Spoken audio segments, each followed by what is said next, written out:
Oh iya. Oh iya. Soalnya kemarin gagal mulu dia pot. Tes tes tes. Pakaian. Mau masuk YouTube lagi aduh. Ntar narasumberan di sini bisa kita tarik, Pak. Iya, kita Di tarik pertengahan nanti pembahasan kita bisa. terkait pandangan sesuai jobnya masing-masing. Iya benar, karena beda-beda nih. Iya, Kebetulan latar belakangnya beda-beda nih. boleh. Benar-benar. Lengkap nih di sini nih. Ya kan, dari Ada buruh, musisi ada, buruh ada, ya kan? Ada pebisnis guru, ada. pebisnis ada, mahasiswa teknik ada juga, Pak. Iya. Ah, lengkap ini. Orang finance juga ada. Iya. Jadi tes oke. Ini langsung kita masuk aja, Pak ya. Di ini kita episode pertama di podcast, entah pembahasannya apa nih. Jadi podcast ini akan di-upload di YouTube pribadi saya dulu, Pak. Siap. Boleh, Pak ya. Di episode pertama ini, Pak, kebetulan nih ceritain dulu, Pak, latar belakang Bapak. Ini apa? Waduh, Bapak itu apa? Siapa dan apa? Oke, siap. Halo semua, nama gua Raja. Gua sekarang seorang mahasiswa magister hukum di Universitas Indonesia yang terfokus kepada hukum kenegaraan, Pak. Mantap, mantap, mantap. Jadi gini, Pak, episode hari ini nih ada cukup keunikan. Jadi kebetulan saya nih make baju khusus. Oke. Jadi ceritanya nih tadi siang saya habis mandi, Pak. Oke, habis mandi ya. Habis mandi siang. Terus ngambil baju di lemari. Ini tangan langsung ngambil nih baju nih. Oke, siap. Berarti ini baju udah lama ya? Baju udah lama. Oke, Ini siap. baju saya dapetin waktu itu ada acara di Museum Sumpah Pemuda pas Oke. SMA. Jadi waktu itu main drama Oke. tentang pahlawan gitu. Kita main drama. Dapat nih baju sebagai merchandise. Oke. Dan tadi siang itu ini berhubungan juga nanti dengan apa yang sedikit akan kita bahas. Bang? Oke, Bang. Ya, siap. Oke, siap. Jadi Mari, Bang.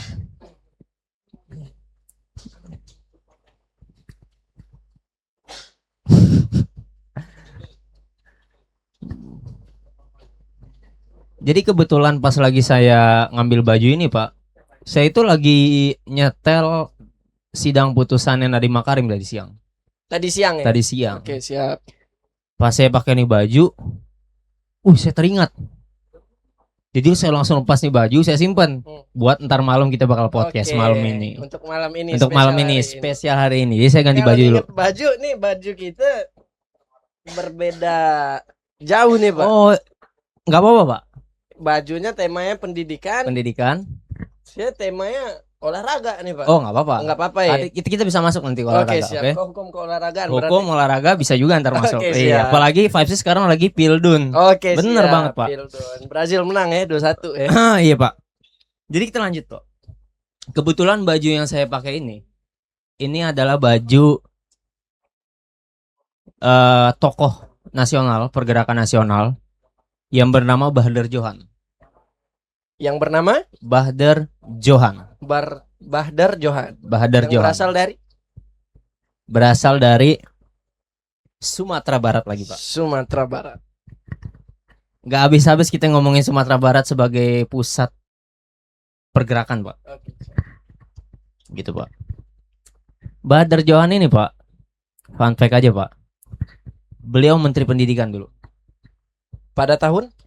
Pada saat kabinetnya Natsir, setelah Indonesia bubar RIS-nya, Indonesia pindah ke parlementer. Berarti pasca Republik Indonesia Serikat. Pasca RIS, Republik Indonesia Serikat.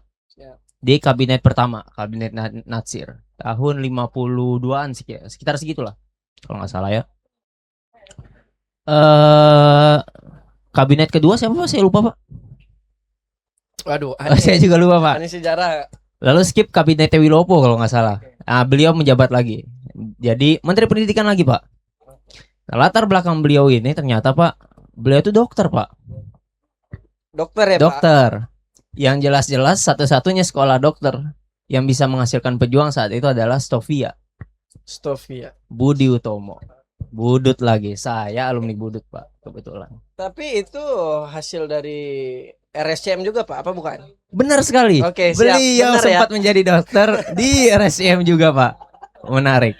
Dan tahu fun fact-nya apa Pak? Apa Pak? Beliau adalah rektor ketiga Universitas Indonesia. Siap. Itu menariknya Pak. Dia sempat menjadi Aneh rektor. kalau lihat dokter pasca RIS di zaman-zaman awal kemerdekaan tidak lain tidak bukan ya produk dari RSCM. RSCM dulu, itu Pak. sendiri. Sekolahnya udah jelas di Stovia. Ini Sekolah kalau dokter. seandainya YouTube kita naik, satu saat Dokter Tirta ada di sini. Mungkin Wow. satu saat kita udah punya studio, Pak. Amin nanti, ya Pak. Allah. Kita bahas politik kesehatan habis ini. Jauh. Beliau jadi dokter. Perjuangan beliau itu tentang kesetaraan, Pak. Oke, siap. Jadi bermula dari kesetaraan mengenai hak dari dokter pribumi dan dokter Belanda. Oke. Yang di saat itu dokter pribumi itu dibayar 50% daripada gaji yang dibayarkan kepada dokter Belanda. Oke. Adanya Beliau- tidak kesetaraan, Pak. Ada ketidaksetaraan. Oke, siap.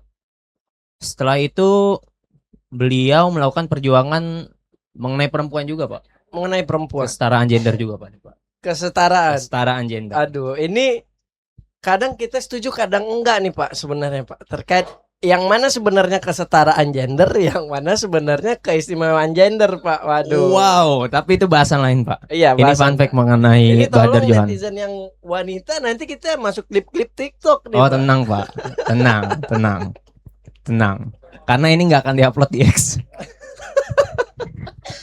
Ini kita akan upload di YouTube kebetulan. Oke, Oke, siap. mungkin nanti kalau misalkan ada kesempatan waktu saya potong-potong, saya masukin klip TikTok juga menarik sebenarnya. Oke, siap. Tapi lanjut mengenai Kak Badar Johan nih.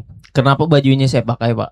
Karena menariknya adalah tepat di hari ini, Pak, tanggal 30 Agustus 2026. 30 Juni. Ini Oh, Agustus. 30 Juni 2026 itu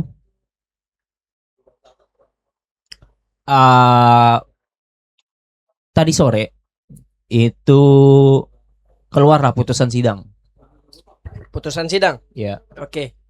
Yang terkait juga dengan pendidikan tadi, yaitu Nadiem Anwar Makarim, Sebagai mantan Menteri Pendidikan Republik Indonesia Oke, siap. pada saat kabinetnya Joko Widodo, kabinet Oke. periode kedua Joko Widodo. Periode kedua presiden kita yang ketujuh berarti. Presiden kita ketujuh. Oke, siap. Benar sekali.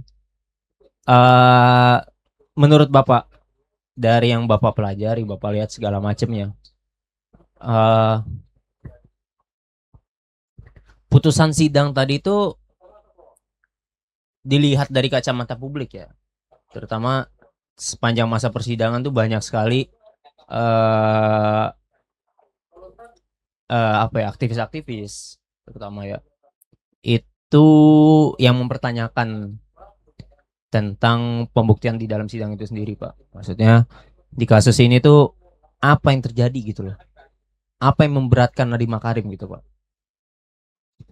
Oke, baik Pak Adam. Sebenarnya ini menarik terkait kasus korupsi. Yang sebenarnya adalah korupsi ini bukan hanya sekedar tentang siapa yang mengambil keuntungan sendiri, tapi juga terkait kesalahan mengambil kebijakan yang mana bisa menguntungkan orang lain juga, Pak. Nah, itu menarik sebenarnya. Ini juga sebenarnya bakal dikuasai lebih dalam oleh kawan-kawan yang terfokus kepada hukum pidana. Tapi malam ini kita bakal coba menganalisis kritis lah terkait kasus ini.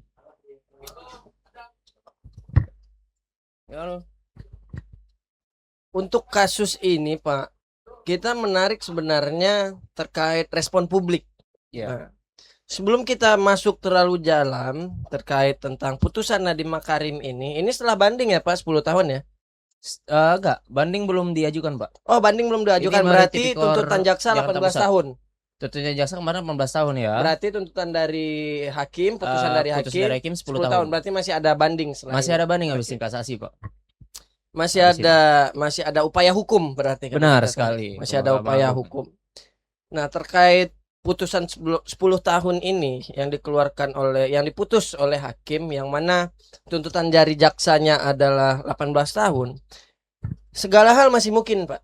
Segala hal masih mungkin. Nadiem nanti bisa lepas dari tuntutan hukum yang diambil atau bahkan lebih berat, Pak. Atau bahkan lebih berat. Banding tidak selalu menguntungkan bagi mereka yang mengajukan banding, tapi juga bisa memberatkan bagi mereka. Ya. Seandainya bola panas ini salah dalam mengambil rumus ya benar. rumus yang dia gunakan. Begini Pak, kalau kita tarik dari kasus ini adalah, jujur saya sebenarnya tidak terlalu mengikuti terkait kasus korupsi ini Pak. Ya. Tidak mengikuti terlalu jauh tentang kasus korupsi ini. Tetapi ada hal yang menarik karena antusias dari masyarakat itu cukup tinggi Pak terkait kasus korupsi ini. Yang mana kita lihat di saat ini masyarakat itu melek kalau ada beberapa kasus itu yang viral Pak. Kalau tidak, kalau nggak viral cukup susah Pak buat naiknya. Iya tepat. Sebelum kita masuk lebih dalam, lebih khusus terkait kasus Nadiem Makarim ini, sebenarnya ada manfaat dan ada juga sistem yang salah dalam berpikir masyarakat Pak terkait penegakan hukum yang ada di Indonesia. Yang pertama kita lihat dari manfaatnya. Lihat dari manfaatnya adalah kita berpikiran bahwasanya masyarakat ini sudah mulai maju. Sudah mulai melek terhadap hukum. Tetapi yang tidak terlihat adalah masyarakat juga harus belajar dulu Pak. Masyarakat juga harus memahami dulu konteks, bukan hanya berdasarkan dari hati nurani Pak. Iya benar sekali. Masyarakat juga harus tahu gimana pengaturan yang ada dalam hukum pidana kita. Yang mana hukum pidana kita kan sudah baru ini. Di KUHP kita Undang-Undang nomor 1 tahun 2023 tentang Kitab Undang-Undang Hukum Pidana. Itu memang lebih akan dikuasai oleh kawan-kawan yang berada di pidana. Tapi hal ini menarik bukan sekedar bagi kawan-kawan pidana saja atau bagi kawan-kawan yang inteleknya terfokus kepada bidang hukum. Yang mana kita hidup di negara hukum, negara majemuk juga. Indonesia ini masyarakatnya juga harus mengerti terkait apa yang disampaikan di dalam ruang publik, Pak. Benar. Memang untuk kebebasan berserikat, berkumpul, mengaspirasikan suara memang sudah diatur jelas dalam undang-undang dasar kita, di konstitusi kita. Tapi alangkah lebih baiknya, apakah lebih cerdasnya masyarakat kita itu juga lebih mendalamkan terkait apa fokus dari tema pembahasan yang akan kita analisis ini. Dampak positifnya itu tadi, masyarakat mulai melek, Pak. Masyarakat mulai melek terkait perkembangan hukum yang ada di Indonesia. Tapi masyarakat juga harus tahu terkait apa sebenarnya pengaturan yang ada. Sampai kita lihat kalau di komentar Pak, kita buka di TikTok, kita buka di X, itu ada yang bahas restoratif justice, segala macam. Enggak semuanya harus di restoratif justice kan Pak. Nah begitu. Benar sekali. Apalagi kasus tindak pidana korupsi Pak. Oke, kita masuk ke tipikor. Saya itu cukup lupa terkait tipikor ini masuk ke pidana khusus atau tidak sekarang gitu. Oh iya, itu juga saya juga masih kurang ilmu Pak, ya, mengenai itu juga. Saya juga kurang, tapi kawan-kawan memang sering membahas, tapi kita memang terlalu fokus ke kenegaraan, jadi kita memang tidak perlu memahami itu. Mungkin itu belajar juga buat kita nantinya. Tapi ada beberapa hal yang memang mesti kita bahas malam ini Pak, terkait analisis putusan. Tadi sebelum di-record ini YouTube, kita bahas terkait salah satu hakim itu ada yang berbeda pandangannya dari hakim yang lain. Iya. Oke. Sebenarnya pandangan lain dari hakim ini cukup menarik, Pak. Bagaimana tuh, Pak? Ada beberapa perkara pandangan berbeda hakim ini memang pure pandangannya berbeda terkait pandangan dia dengan hakim yang lain. Ya. Tapi ada beberapa pandangan lain atau ketidaksamaan pendapat dengan hakim yang lain itu hanya sebagai formalitas saja Pak. Iya. Nah, juga sebagai formalitas saja. Kita sebenarnya ini bukan menjudge, tapi kita mencoba berpikir secara liar Pak. Sependek analisis saya, nah ini kita tidak mengolah dari data, tapi sependek dari analisis saya. Nah, saya bicara ini biar nggak bisa dipidanakan, Pak. Menurut keyakinan saya, Menurut Pak, itu keyakinan ditambahin, saya, Pak, benar. ya, saya berbicara ini biar tidak ada konteks celah hukum pidana juga yang Benar. masuk ke saya nih. Sependek keyakinan saya, ya ada beberapa hakim yang dissenting opinion atau pemikiran yang berbeda itu memang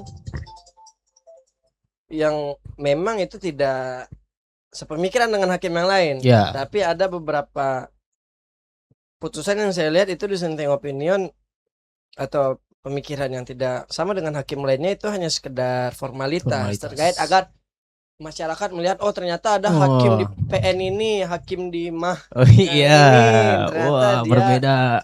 Dia ada berbeda Mendukung. sendiri. Ya, benar. Segala macam mudahnya seperti itu. Kita Dia juga kritik buat masyarakat juga bahwa melek iya.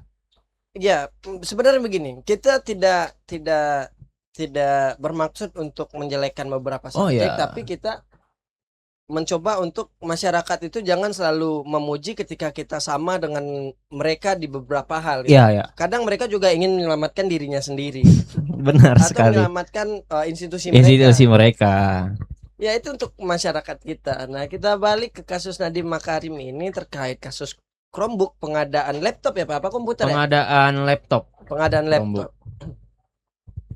Ini banyak yang menyampaikan bahwasanya oh dia tidak korupsi, dia tidak mengambil keuntungan ini segala macam. Nah mungkin itu akan Bapak bahas lebih dalam lagi nantinya. Iya. Tetapi di dalam tas Pak. Gak apa-apa ya, aman. Ini obrolan santai Pak. Ya sambil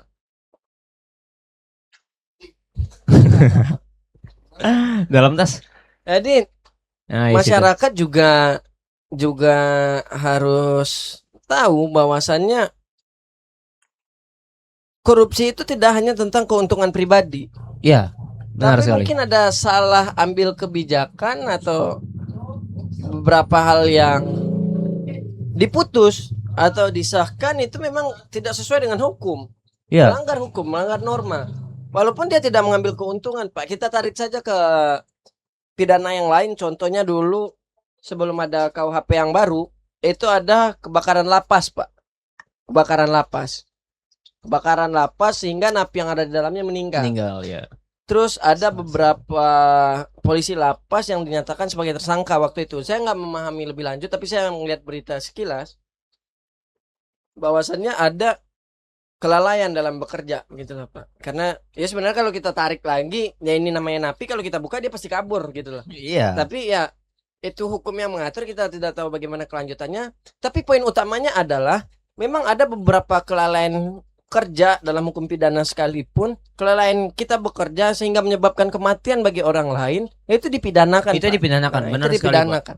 Nah, tapi poinnya memang kematian ini, tapi kita coba bawa ke ranah korupsi. Nah, itu. Salah ambil kebijakan, kelalaian atau segala macam yang menyebabkan kerugian bagi negara atau segala macam.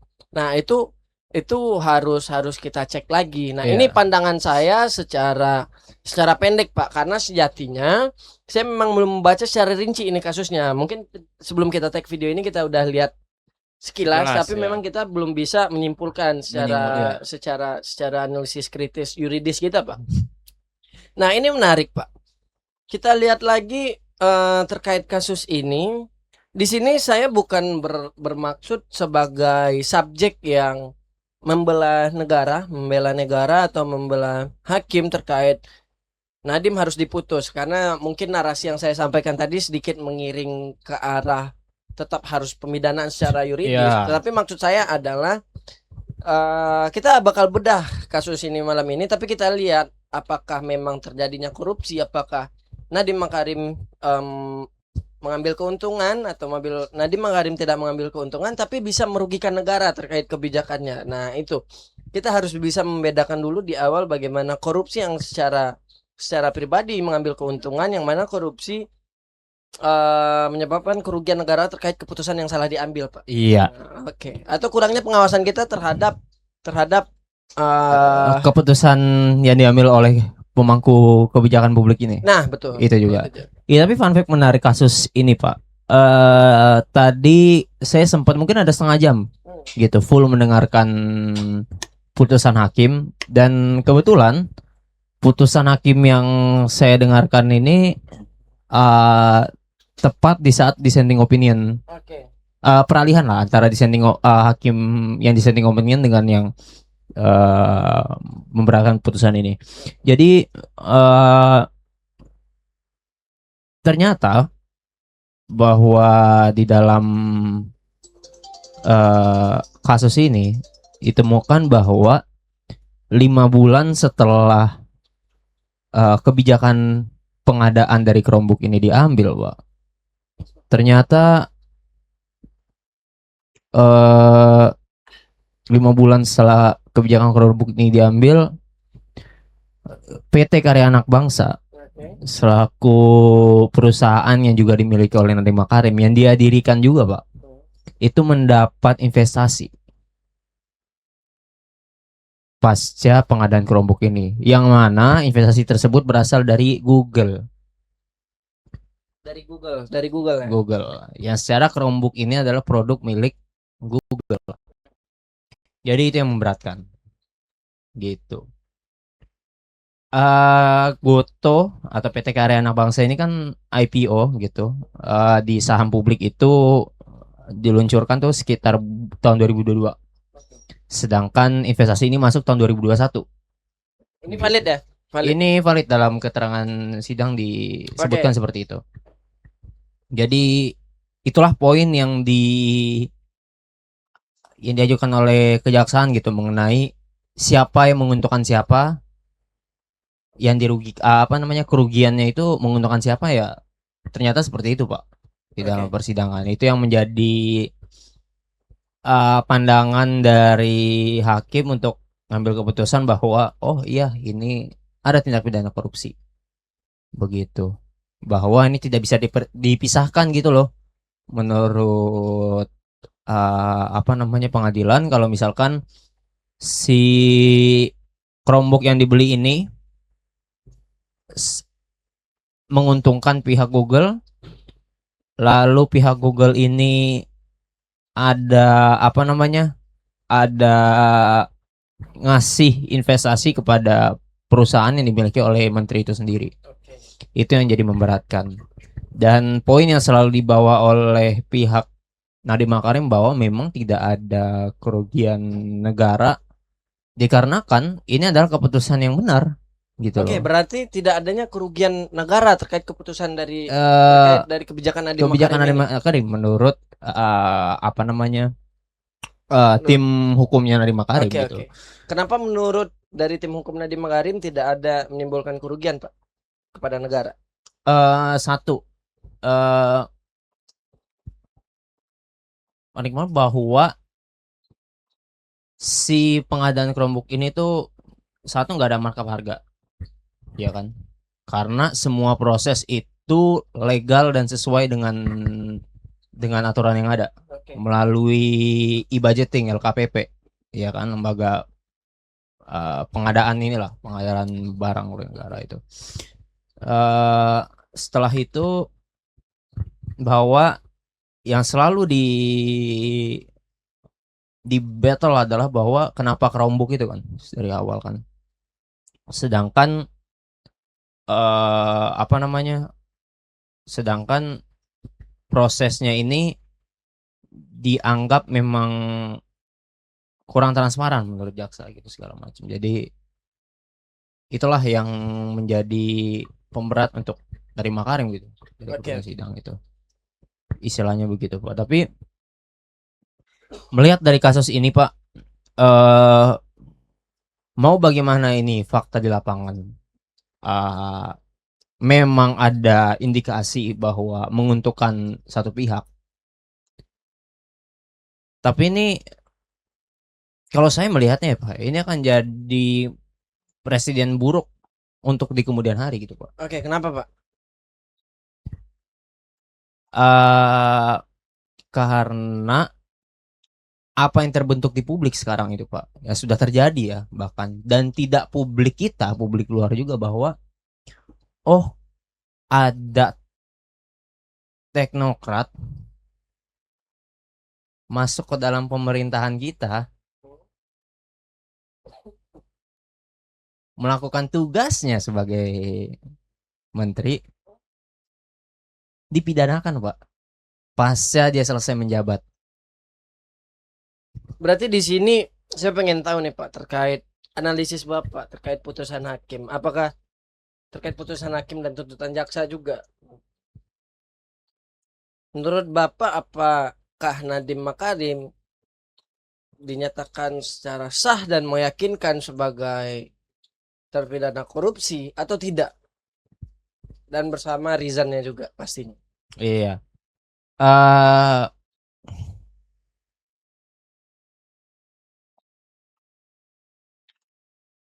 yang saya lihat dari tadi putusan ya, itu fokus utama dari putusan itu adalah adanya kronologi kejadian pengadaan Chromebook itu dengan keuntungan yang diterima oleh perusahaan Nadiem.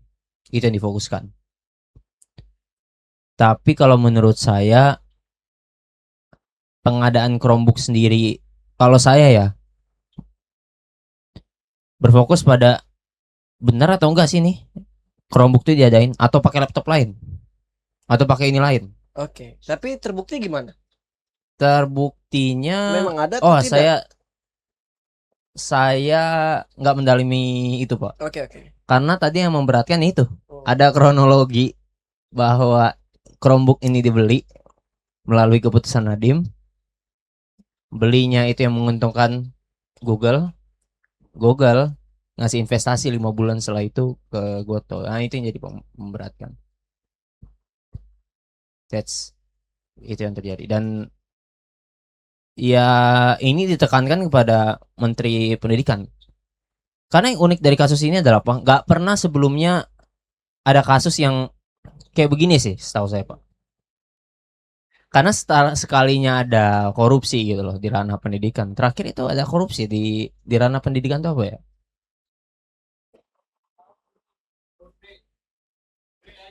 Saya lupa, saya nggak tahu. Korupsi di tingkat kementerian. Oke, ambillah kemarin tuh kasus tentang korupsi kuota haji gitu. Oke, siap. Ya kan? Itu rata-rata kan kasus korupsinya langsung menguntungkan si Ya, itu karena sudah pihak terbukti. tender lah. Ya, terbukti jelas lah. Iya. Nah, ini nih ada kronologi di mana menteri mengadakan barang, belinya menguntungkan perusahaan luar itu kebetulan investasi ke perusahaan Nadiem Makarim, dan itu di dunia modern sekarang, Pak ya, investasi yang diberikan Google kepada Goto itu cukup reasonable. Oke. Dan pengadaan Chromebook oleh Nadiem Makarim itu cukup reasonable karena kepraktisan dalam penggunaannya, maintenance yang murah, dan itu yang dikejar kan. Dan bahwa niat itu kan tidak selalu dibuktikan dari tindakannya saja juga kan. Mensreanya ini loh dia nih. Oke, mens Iya rea. kan? Niat jahat ya. Niat jahat itu kan. Ini pembuktian yang saya kurang dalam juga, Pak. Dan sepanjang pemahamannya saya tahu dan menurut keyakinan saya gitu loh, bahwa kita juga bisa ya kayak ngebuktiin kalau misalkan ada semacam niat jahat dari apa yang dilakukan pada akhirnya dengan merajut kronologi yang ada, dan pada akhirnya sangat meyakinkan bahwa memang adanya keuntungan kalau kita cuma sekedar melihat kronologi yang ada. Dari si Nadiem mengadakan Chromebook, lalu perusahaan yang mendapat investasi dari Google itu kan cukup, dengan kacamata yang sederhana itu dapat terlihat dia punya niat jahat gitu loh. Nah, di situ tuh, Pak. Dan yang selalu jadi poin adalah di mana kerugian negara, dan itu kan selalu disampaikan oleh tim hukumnya Nadiem Makarim. Di mana kerugian negara itu loh. Orang barang yang dipakai pengadaannya jelas lewat LKPP. Di mana kerugian negara tersebut? Oke. Di mana letak kerugian negara? Saya nggak tahu, Pak. Karena itu mesti dibahas. Nggak tahu juga pembahasannya bagaimana di dalam pengadilan, Pak. Karena Oke, siap. ya kurang lebih begitu, Pak. Dan saya menyayangkan karena pada akhirnya kasus seperti ini tuh akan jadi presiden yang buruk ke depannya gitu loh, mengenai bagaimana pengusaha-pengusaha teknologi itu agaknya, atau investor dari luar negeri gitu, agaknya waduh, waduh, waduh, karena Tapi tunggu dulu Pak, saya ngelihat narasi Bapak barusan ada kata agaknya itu mengingatkan saya ke ini Pak. apa? Se bisa kita nyebutnya seorang tokoh atau aktivis juga. Wah, siapa itu? Aduh. Lanjut lanjut Pak, lanjut Pak. Oke, oke, oke, oke. Lanjut Pak, lanjut Pak. Ya, jadi gitu Pak kurang lebih, dan ya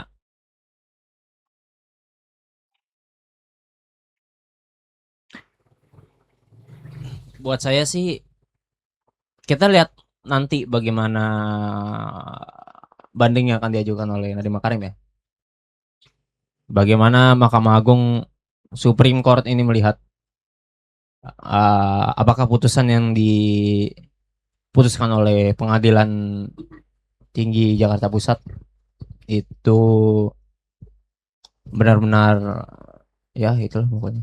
Tapi saya ada pertanyaan menarik nih Pak. Begini.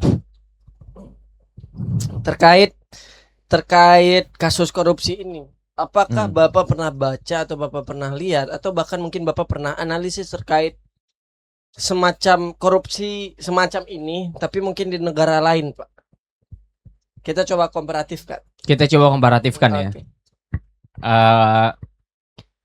Sebenarnya terjadi, cuma tidak ditindak pidana Pak, Tapi di Amerika Pak. Jelas sekali. Cuma ini uniknya. Jadi sepanjang yang saya tahu adalah jadi kalau di Amerika tuh sangat jelas banget, gamblang itu tender-tender dari pengadaan di bidang militer Pak. pengadaan di bidang militer. Pengadaan di bidang militer gitu loh. Jadi tapi tidak seperti ini gitu loh Pak. Gimana tuh Pak? Coba jelaskan. Iya, kayak kasus-kasus korupsi pada umumnya gitu loh, kayak kebijakan ini menguntungkan tender yang ini, kebetulan emang saya punya, jadi secara langsung gitu loh Pak, duit dari pemerintah untuk menguntungkan dia. Oke. Ya kan, secara langsung. Kalau ini kan beda nih Pak, kita bayar ke Google, terus Google invest nih Iya. ke perusahaan saya gitu loh, Ada pihak ketiganya. ada pihak ketiganya gitu loh. Nah ini kan biasanya kan langsung, di Amerika itu kan langsung Pak. Iya. Gitu kan. Saya kebetulan punya saham di perusahaan pengadaan makanan untuk militer di Oke. Amerika tuh. Oh ya udah, saya naruh saham besar-besaran di sana. Antar tender perusahaan makanan itu gede, satu makanan porsi bisa ratusan dolar, satu Iya. porsi makanan aja berapa banyak itu, tentara Amerika kan billion dollar itu buat makanan doang. Naik apa namanya, Harga pasar sahamnya. harga pasar sahamnya, ya untung saya. Iya, pasti. Biasanya begitu. Iya. Ya kan. Tapi ini kan unik gitu loh, kasus ini gitu loh. Saya baru melihat aja sih Pak. Mungkin Berarti- ada, cuma saya belum lihat lagi yang modelan Oke. kayak gini. Berarti kesimpulannya menurut keyakinan Bapak sendiri, apakah sebenarnya Nadiem Makarim itu dinyatakan sebagai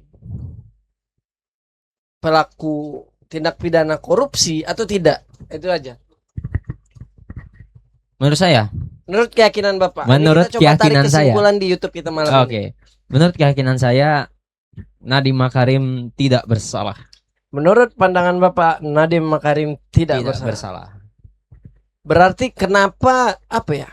Menurut Bapak apakah ada kepentingan pihak lain, dan menurut Bapak siapakah ada yang memiliki kepentingan di dalam? Saya jujur tidak tahu kepentingan siapa ini untuk mempidanakan Nadiem Makarim, saya tidak tahu. Tapi ini menarik Pak. Kita mungkin ya analisisnya kita nggak tahu maksud siapa pihak yang ingin sekali Nadiem ini dinyatakan sebagai koruptor gitu loh. Nah, ya tapi masih banyak orang yang berpandangan terkait Nadiem ini memang koruptor. Dia cuman bisa mengambil celah yang tidak bisa dimasukkan oleh ranah hukum. Nah, ada yang mengatakan seperti itu. Tapi ada juga yang mengatakan yang bukti sudah jelas Nadiem tidak Di mana kerugiannya itu loh? Nah, iya, orang menanyakan Di mana korupsinya di mana gitu loh. Iya, akhirnya dikenakan kerugian gitu loh.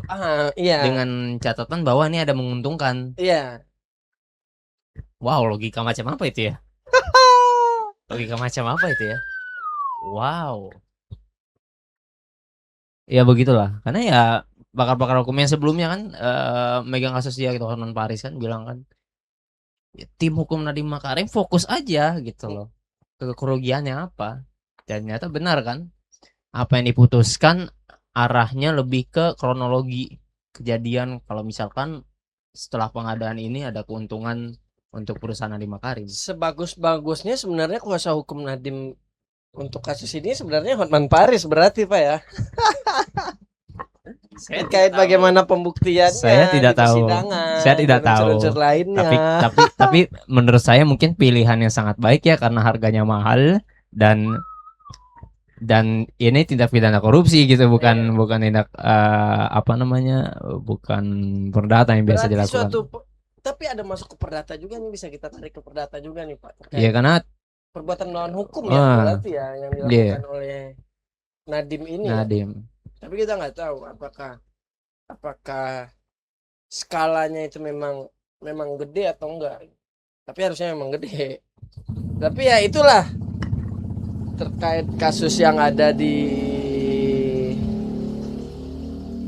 Indonesia, terkhusus kepada kasus Nadiem Makarim ini, memang kita coba lihat dulu terkait sampai mana banding ini berjalan nantinya. Benar. Apakah akan memberatkan Nadiem Makarim atau malah meringankan, atau ada kekuatan tangan lagi Pak. Ada tangan Tuhan. Bukan tangan. Oh kok Tuhan Pak. Orang kayak gitu nggak bisa sama dengan Tuhan Pak. Tapi kan itu istilah Pak, istilah tangan Tuhan nih. Maradona juga nih. Tangan Tuhan gol. Tapi itulah menarik Pak. Iya, karena kan ada gitu loh kasus-kasus sebelumnya kan, suap, satu lagi itu juga kerugian negara, gula. Kan itu kan dua-duanya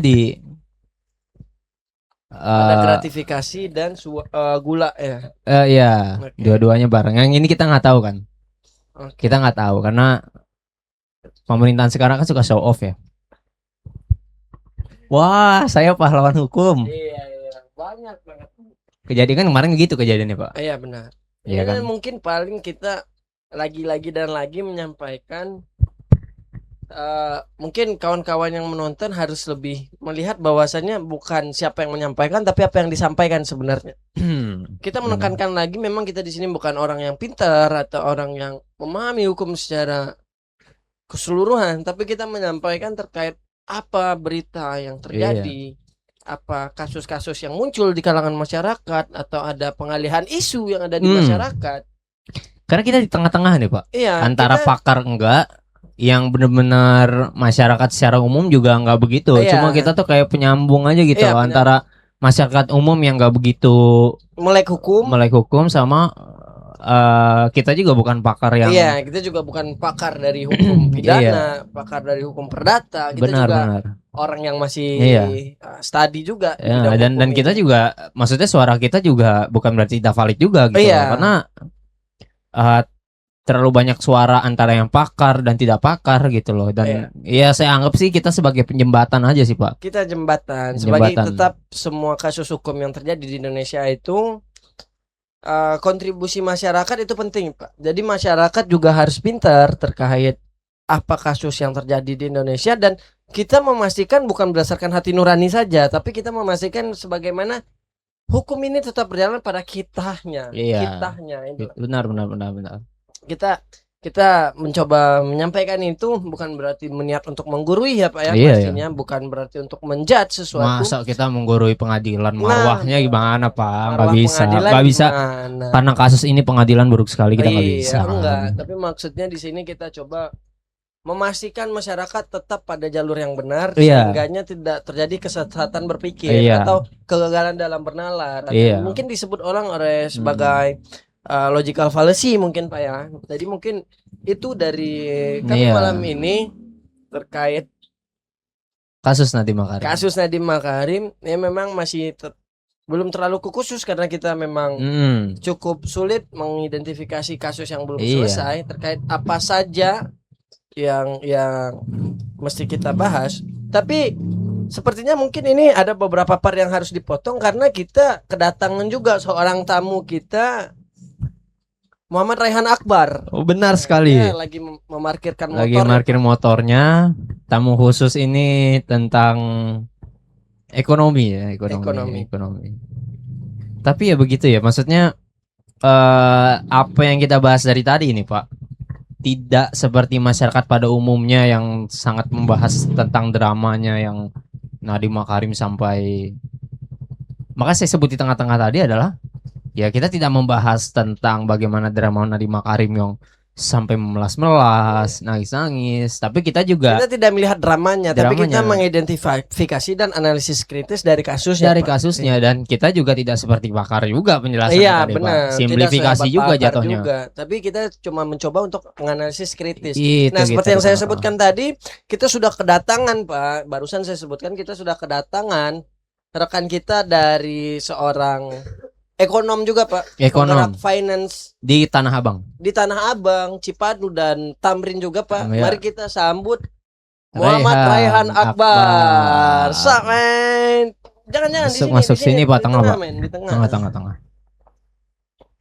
Ya. Mungkin ini bisa masuk ke part sekian atau mungkin ke ini bisa dipotong sih, Pak. Maksudnya kalau bisa dipotong atau bisa pembagian dari Raihan Akbar ini kita masukin ke episode 2. Bisa kita potong nanti kalau mau. Kita coba. Nah, begini. Oke, hari ini gua udah bareng Muhammad Raihan Akbar. Mungkin kalau lebih dekat kita bisa manggilnya Cis. Dari ini aja, Pak. Nah, hari ini kita bersama Cis. Mungkin tadi gua jadi narasumber atau di episode sebelumnya gue sebagai narasumber. Hari ini kita berdua bareng Adam, ingin melihat pandangan dari seorang ekonom yang mungkin tidak melek hukum, tapi apa yang dia rasakan di Indonesia sekarang, Pak. Iya. Nah gitu. Ada orang berpikir begini, Pak. Oh, kaya, yang miskin tetap miskin. Gitu. Mau siapa yang menang jadi presiden, siapa yang menang jadi eksekutif atau legislatif, gini aja. Nah, itu pandangan yang harus dirubah, kawan-kawan semua, abang, mbak, bapak, ibu, tante, semua yang ada, bahwasannya kebijakan-kebijakan yang dikeluarkan oleh pemerintah bakal berdampak bagi masyarakat itu sendiri. Iya. Kita coba lihat dari bukunya Prof. Mahfud MD tentang konfigurasi politik di Indonesia. Kita sempat baca, Pak, terkait bagaimana produk politik, produk hukum yang dalam bentuk undang-undang yang diciptakan oleh legislatif, yang disetujui oleh eksekutif, itu ternyata berdampak bagi perekonomian, pertumbuhan per kapita masyarakat dan segala macam pertumbuhan ekonomi secara merata. Nah, itu berdampak sebenarnya bagi masyarakat terkait pajak, PPh, pajak penghasilan, pajak ya, segala pajak gitu loh. Kawan-kawan pun duduk di coffee shop sekarang kalau ngelihat bill itu pajaknya lumayan gitu loh. Nah, maksudnya kalau kata Rocky Gerung, Pak, kata Bung Rocky Gerung, saya lupa itu tepatnya kalau nggak salah di Yunani, Pak. Beliau mengatakan coffee shop itu dijadikan sebagai tempat bertukar pikiran, Pak. Tidak hanya di Yunani, Pak. Nanti akan saya bahas lagi banyak, Pak. Itu dari sependek pemahaman saya, bahwasanya memang negara juga jangan selalu menganggap rendah masyarakat yang tidak ini. Negara juga harus berupaya bahwa coffee shop adalah tempat munculnya revolusi Prancis. Ya, tapi begitu. Maksudnya adalah kita juga enggak lanjut, Pak. Maksudnya adalah masyarakat jangan selalu berpikir pendek begitu loh, atau mungkin yang sudah kaya, yang cukup berada, yang dari orang tuanya dapat gitu loh. Kawan-kawan harus berpikir, kita tidak selamanya hidup dengan orang tua. Kita harus tahu tentang kebijakan-kebijakan yang ada di politik. Nah, mungkin ada beberapa kebijakan yang salah dari politik, tapi mungkin mereka ada yang membela. Di atas sana mungkin beberapa ada yang membela. Mungkin dia memang sudah pakar, sudah hebat. Kenapa dia berkhianat atau segala macam bahasa yang dimunculkan oleh masyarakat. Tetapi bahwasannya adalah mereka di sana mengambil keuntungan. Ada uangnya, ada materinya. Maksudnya mereka mengambil keuntungan di sana. Bagi kawan-kawan yang tidak mendapatkan apa-apa sama sekali, memilih mereka dan mendapatkan imbasnya. Kami yang tidak memilih mereka tapi mendapatkan imbasnya bagaimana begitulah. Jadi kawan-kawan cobalah untuk lebih pintar, lebih bisa menganalisis. Dan aktif terkait bagaimana keputusan-keputusan yang Iya. dikeluarkan. Nah, kita balik ke buku Mahfud MD tadi, bagaimana Ah. produk hukum, produk politik yang diciptakan oleh legislatif, yang disahkan oleh eksekutif tadi. Kita harus tahu bahwasanya apakah ini pro terhadap masyarakat atau tidak. Atau Nah, tidak. kebetulan Langsung. hari ini kita Langsung hadir saja. Raihan Cis Akbar Hap. bersamai malam ini. Betul Tidak sekali. ahli hukum, tidak Iya. ahli dalam bernegara, politik, tapi kita coba mengolah apa yang dia rasakan, dan ini pastinya masih bisa dipertanggungjawabkan seandainya ini dipidanakan mereka. Nah, ini akan kita tampilkan di YouTube. Jadi setiap kata yang diucapkan, setiap apa yang diucapkan memang sesuai dengan apa yang terjadi dan apa yang dialami. Iya. Nah, untuk hal itu mungkin itu gue sebagai pembuka akan dilanjutkan oleh Pak Adam sebagai Moderator ala-ala. moderatornya, dan akan menjadi narasumber malam ini adalah Cis. Cis. Ini mic-nya saya berikan ke Cis. Oke. Apa yang bisa perlu dijawab? Menurut Bapak Ah. mengenai kondisi-kondisi ekonomi saat ini Bapak sebagai pemilik usaha, ya kan, Bapak berusaha, ya kan, berbisnis gitu. Apa yang Bapak rasakan sih di bisnis hari-hari ini gitu loh? Oke. Gue jawabnya satu-satu ya, Bro Adam ya. Gua bisa dibilang ya nggak gede-gede banget lah punya usaha, Pak. Tapi cukup lah buat sehari-hari gitu, Pak. Yang gue rasakan dalam berbisnis 5 tahun ini emang agak pahit, Pak. Waduh. Apalagi pas adanya COVID itu kan emang iya. terasa banget di situ, Pak. Tapi gue nggak nutup kemungkinan kalau itu juga memang ada dampaknya juga setelah ada pandemi, setelah adanya kejadiannya ya. Semua orang tahu lah apa itu kejadiannya itu kan. Yang di luar kuasa kita gitu loh. Ya, tuh. Gue di sini pengen ngasih tahu kalau berbisnis di era sekarang memang pahitnya itu gimana ya? Susah dibilangin, Pak. Contoh gini, Pak. Kalau zaman dulu tuh kita berbisnis tuh memang mata uang tidak sebesar sekarang memang. Mungkin gitu. Tapi harusnya mata uang tambah naik, ekonomi juga harus naik sebenarnya. Harusnya gitu kan, Pak. Begitu. Dan gue rasain pas gue dalam nyari duit ini, dan gue tahu dari senior-senior di atas gue juga katanya memang di era sekarang dibandingkan era dulu tuh memang pahit, Pak. Memang enakannya era dulu, Pak. Terakhir tuh 2017 tuh memang udah mentok. 2018 tuh Udah mentok menurut mentok Bapak. tuh, Pak. Maksudnya tuh udah terasa ekonomi tuh turun, Pak. Jadi menurut Bapak dulu tuh lebih mudah itu kayak gimana tuh? Maksudnya kita berbisnis, ya udah kita berbisnis aja gitu loh. Mungkin ini Selama kali, Pak. kita berjuang pasti dapat gitu atau Ya. gimana? Ini gue jawab, Pak ya. Mungkin ada ngaruhnya juga dari orang yang sisi ekonominya kekurangan, Pak. Jadi kekurangan orang yang untuk membeli kepada kita gitu memang daya beli masyarakat menurun daya beli masyarakat menurun, Oke. dibandingkan dulu dan sekarang gitu kan. Tapi ya itulah, Pak, kita sebagai masyarakat gitu nggak bisa bersuara juga tentang ini kan, Pak. Kita yang bisa tuh sekarang ini cuman ya kita usaha aja, Pak. Benar. Maksudnya tuh misalnya dulu tuh kita, kata orang yang udah terdahulu dulu nyari duit itu, katanya dulu kita nyari duit sehari kita bisa dapat sekian. Dibandingkan sekarang tuh jauh banget, Pak. Contohnya dulu kita harus nyari duit itu contohnya sekarang ini kita harus nyari duit itu jemput bola, Pak. Misalnya nih kayak dulu tuh kita orang yang pengen belanja sama kita. Kalau sekarang kita yang ngejar konsumen. Ngejar konsumen itu, Pak. Jadi ya gitulah, Pak, yang gue rasain pada saat ini gitu. Begitu. Wow. Emang pelik sekali ya. Pelik sekali keadaan ekonomi yang ada di Indonesia sekarang. Iya. Atau ya bentar, Pak ya. Tapi menurut Bapak nih sekiranya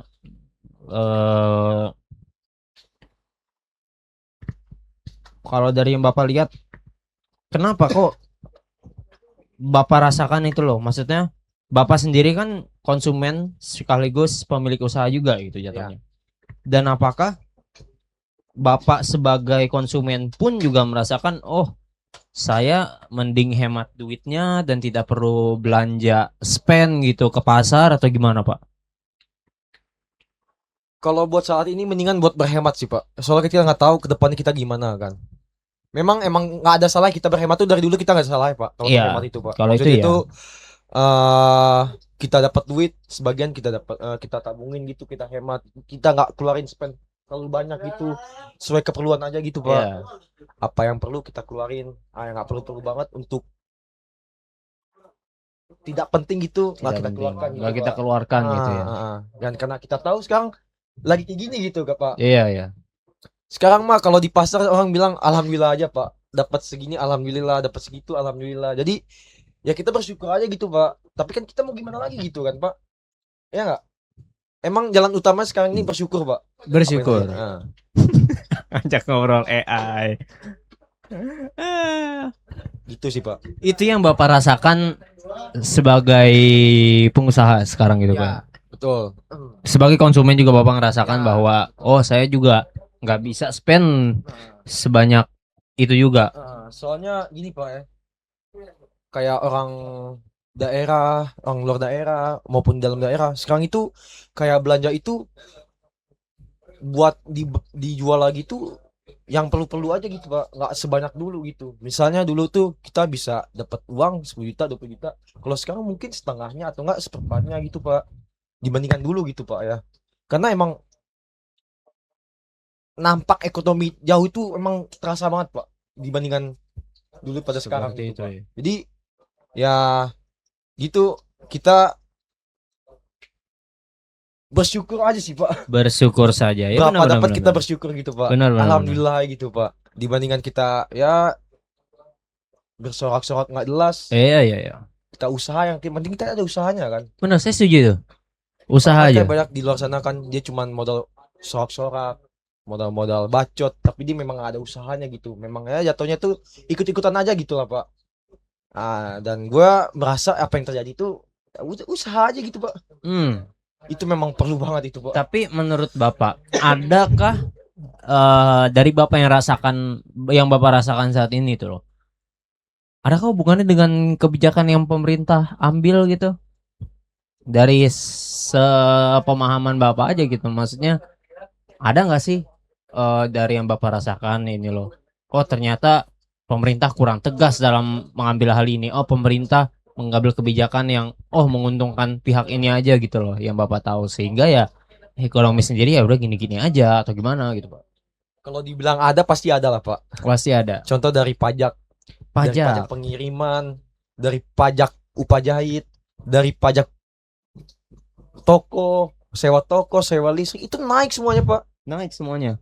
Jadi ya kita nggak bisa salahin juga kalau misalnya apapun yang terjadi sekarang itu naik. Ada hubungannya dengan Ada hubungan pajak sama pajak yang terjadi sekarang gitu Pak. Ya kita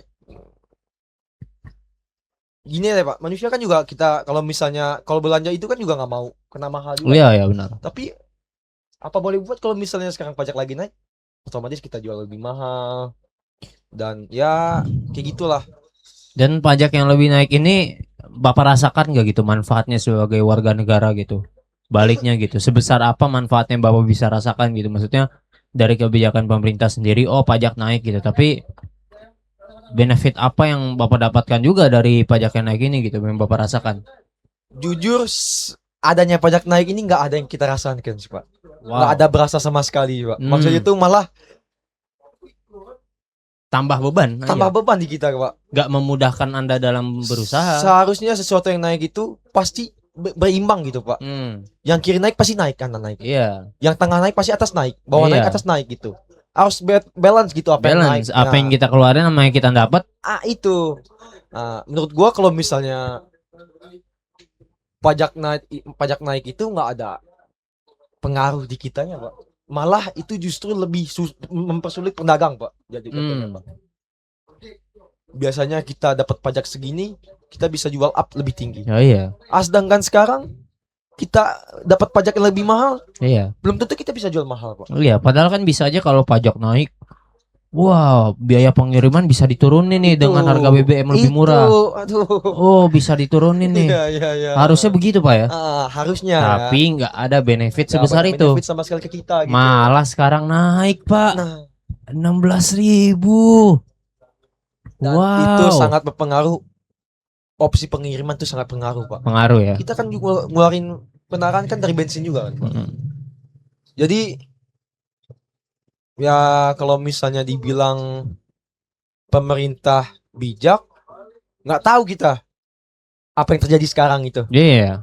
Nggak tahu juga kita apa Rakyat- maksudnya yang dia keluarin Iya. kebijakan itu. Rakyat juga nggak tahu Dan menau. intinya ya pajak naik ini nggak ada pengaruh bagi kita. Nggak gitu. begitu besar. Sebagai pengaruhnya, pedagang gitu ya. Sebagai pedagang. Oke, menarik, Pak. Lalu ini kita kayak basa-basi aja jadinya ntar di ujungnya gitu loh. Maksudnya Oke, boleh. kayak kadang omongannya juga akan sulit untuk sampai juga, Pak. Ya. Maksudnya Tapi menurut gue, Pak, sorry gue potong sebentar, Pak. Menurut gue, Pak, kalau orang yang udah nyari duit, Pak, dalam era sekarang ini, Pak, pasti ngerasain apa yang gue bilang sekarang, Pak. Terasa langsung yang nonton sekarang nih ya, pasti ngerasa apa yang gue omongin sekarang gitu. Jadi saran gua untuk pemerintah ya, kalau ada sesuatu yang dinaikkan harus ada balasannya gitu, Pak. benar sekali. Saya Maksudnya setuju, itu Pak, gue mengenai bukan hal itu. mengkritik ya, itu lebih ke Iya, saran gua aja gitu, saran. yang pengen gua rasain gitu. Ya, Pak. saran dan kritik itu sebenarnya kan satu hal yang Ya, sama. Kalau saran itu kan terdengar seperti mengharuskan, Pak. haruskan. Kenapa Ya. jadi lebih halus gitu loh pertanyaan saya gitu loh. Ya. Ya Oke, kan, oke. kan sama aja itu kritik dan saran itu sama aja gitu. Ya. That's ini gitu. Saran itu soal ada solusi gitu kan. Nah. Enggak juga. Dan gue bisa nanya ke Bapak. Bapak yang sebagai ya jatuhnya orang tua Pengamat. Bapak dagang juga kan. Maksudnya berniaga juga lah orang tua Bapak gitu kan. Pengamat juga saya. Ada nggak yang keluar dari kata-kata orang tua gitu, sekarang lagi kayak gini kayak gitulah. Ya ada. Ada kan? Ada mengenai keadaan yang kita hadapi sekarang bahwa ya karena pada faktanya ekonomi kita tuh nggak berputar di dalam negeri sendiri sih, Pak. Itu yang jadi Betul, problem yang betul. kalau saya melihat juga sebagai pengamat bahwa ada banyak sektor-sektor ekonomi kita yang tidak tumbuh dari dalam negeri dan dihasilkan di dalam negeri sendiri. Ya. Banyak juga yang dihasilkan dalam negeri tapi tidak terproses di dalam negeri. Itu.